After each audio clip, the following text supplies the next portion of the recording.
दोस्तों, जैसा कि हम जानते हैं कि भारत एक प्राचीन और विविध सभ्यताओं वाला देश है जो अपने आप में कई रहस्यों को समेटे हुए है। आज हम आपको भारत की एक ऐसी रहस्यमयी झील के बारे में बताने जा रहे हैं जहां अब तक 500 से ज्यादा मानव कंकाल मिल चुके हैं। उससे पहले हमारे चैनल को लाइक सब्सक्राइब जरूर कर लीजिए। नमस्कार, मैं हूं अंजलि राउत और आप देख रहे हैं खोजना। इस रहस्यमयी झील का नाम रूपकुंड झील है जो उत्तराखंड राज्य के चमोली जिले में स्थित एक बर्फीली झील है। रूपकुंड झील हिमालय में लगभग 5029 मीटर की ऊंचाई पर स्थित है। इतनी ऊंचाई पर होने के कारण ये एक निर्जन जगह है। रूपकुंड झील इसके किनारे पर पाए गए 500 से अधिक मानव कंकालों के कारण विश्व भर में प्रसिद्ध है। झील में इन कंकालों को पहली बार 1942 में एक ब्रिटिश फॉरेस्ट गार्ड ने खोजा था। रूपकुंड में 12 साल में एक बार आयोजित होने वाली नंदा देवी राजजात यात्रा में शामिल होने के लिए दूर दूर से श्रद्धालु यहाँ आते हैं। ये झील 2 मीटर गहरी है और हर साल कई ट्रैकर्स और भक्तों को अपनी ओर आकर्षित करती है। झील में आम नागरिकों और पर्यटकों के प्रवेश पर सख्त प्रतिबंध है। स्थानीय लोगों का कहना है कि यहाँ अक्सर कई रहस्यमयी घटनाएं होती रहती हैं। उत्तराखंड के हिमालय में स्थित रूपकुंड कंकाल झील आज भी लोगों के लिए एक रहस्यमयी झील है। इन्हीं कारणों से इस झील को कंकाल झील, कपाल झील, रहस्यमयी झील के नाम से भी जाना जाता है। करीब 50 से अधिक वर्षों से इस झील में पड़े कंकालों को वैज्ञानिकों द्वारा अध्ययन किया गया और कई अनसुलझी पहेलियों को सुलझाने की कोशिश की।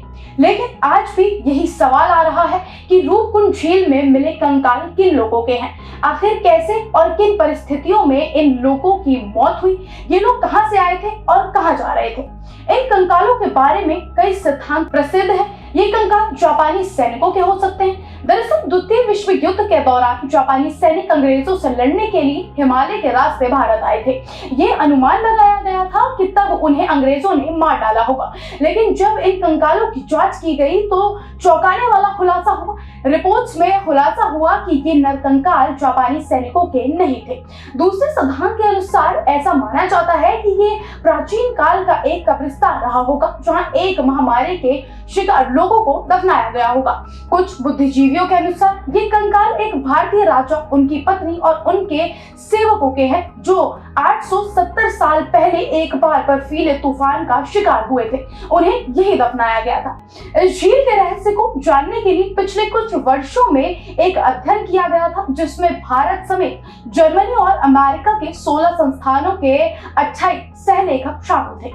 वैज्ञानिकों ने झील में पाए गए 38 मानव अवशेषों का आनुवंशिक रूप से और कार्बन डेटिंग के आधार पर अध्ययन किया। इसमें महिलाओं के 15 अवशेष भी शामिल थे।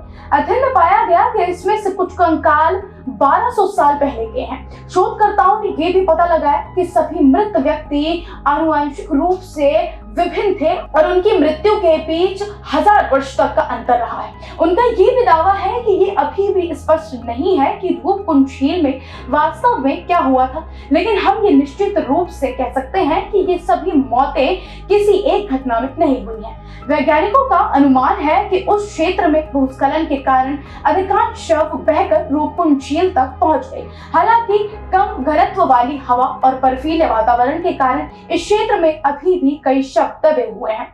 लेकिन इस रहस्य के पीछे की सच्चाई क्या है, ये अभी तक पता नहीं चल पाया है। इस रूपकुंड झील के कई रहस्य आज भी इसके भीतर दफन है।